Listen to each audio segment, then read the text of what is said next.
Hello အားလုံးပဲမင်္ဂလာပါရှင်ဒီနေ့ကတော့မြန်မာပြည်လွမ်းပြည်မစားဟာလဲကြာနေပြီဖြစ်တဲ့အရန်ကိုစားကောင်းပြီးလိုက်ဖက်တဲ့ငါးမြင့်ချင်ဟင်းနဲ့ငရုတ်တီထောင်းလေးလှုပ်ရှားဖြစ်ပါတယ်စူပါရီမှာဆိုလို့ရှိရင်ငါးကဈေးကြီးပြီးတော့တိတ်မတန်ဘူးလို့ခန်းစားလို့ဦးရင်းတို့ဈေးကနေကြုံတာနဲ့ငါးဝယ်လာလိုက်ပါတယ်အဲ့ဒီငါးကတကောင်1000ကျပြီးတော့ခုတ်ခဆိုပြီးတော့200ပေးရတော့အလုံးပေါင်း1200ကျခဲ့ပါတယ်အရင်ဦးဆုံးငါးတွေကိုတန်ရှင်းသွားအောင်ရေနှစ်ကြိမ်ဆေးထားပေးလိုက်ပါမယ်ပုံမှန်စူပါရီမှာဆိုရင်2တုံး900-600လောက်ရှိပြီးတော့အခုလိုမျိုးလည်းမကြည့်ဘူးဆိုတော့ငါးတွေဘာတွေဝယ်လို့ရှိရင်ဦးရင်းတို့ဈေးမှာပဲဝယ်ဖြစ်ပါတယ်ငါးတွေအလုံးတန့်စင်ပြီးလို့ပြောင်းသွားပြီဆိုလို့ရှိရင်စားအရသာမုံစနွန်းမုံထည့်ပြီးတော့နှိပ်ပါမယ်အလုံးနှံ့ပြီးတုံးချင်းအရသာတွေဝင်အောင်နှိပ်ပြီးသွားလို့ရှိရင်ရေခဲတစ်တာထဲမှာမိနစ်30လောက်နှက်ထားလိုက်ပါမယ်မြစ်ချင်ကတော့ BNN ဆိုင်ရဝယ်လာတဲ့ဒီတစ်စိတ်လေးကိုသုံးထားပါတယ်ရှင်ကိုကြိုက်နှစ်သက်ရာတစ်စိတ်ကိုသုံးလို့ရပါတယ်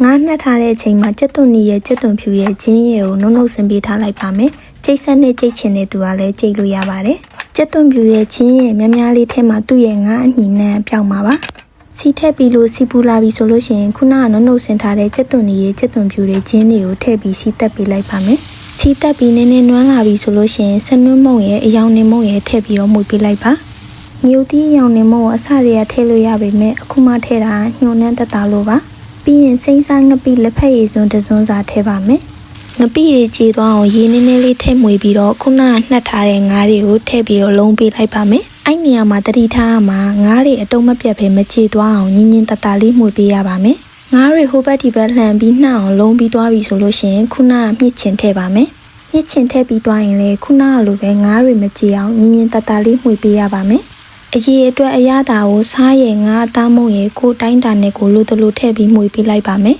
။မှုပြီးရင်ရေလေးနည်းနည်းထည့်ပြီးတော့ဖုံးလေးအုပ်ထားပေးလိုက်ပါ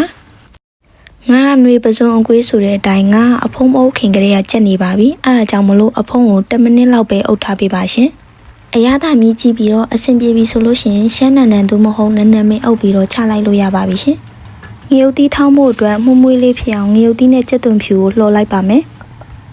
လှော်ထားတဲ့ငရုတ်တီးရဲ့ကြက်သွန်ဖြူတွေကိုငရုတ်စုံနဲ့ထည့်ပြီးတော့ပစွန်ကြောက်တွေအရသာမုံနေစားတွေကိုအကုန်စုံထည့်ပြီးထောင်းပါမယ်။ငရုတ်တီးထောင်းတာအရန်ကိုအတန်ဆူတဲ့အတွက်ဘေးခန်းတွေစိတ်နှောက်ယှက်ဖြစ်မှာဆိုလို့တိတ်မညက်သေးလဲဒီမှာပဲရက်လိုက်ပါမယ်။စီလေးစမ်းပြီးရင်ငါးမြင့်ချင်နေလိုက်တဲ့အရန်ကိုအရသာရှိတဲ့ငရုတ်တီးထောင်းလေးရပါပြီရှင်။အားလုံးလည်းပြီးသွားပြီ။ပိုက်လဲစာနေပြီဆိုတော့ထမင်းဖြူလေးပေါ်မှာငါးမြင့်ချင်လေးစမ်းပြီးတော့ငရုတ်တီးထောင်းလေးနဲ့စားပါတော့မယ်ရှင်။အရန်ကိုစားကောင်းပြီးတော့လိုက်ဖက်တဲ့ဟင်းအတွဲဆက်လေးမလို့လိုက်လို့စားကြည့်ကြနော်ဘိုင်ဘိုင်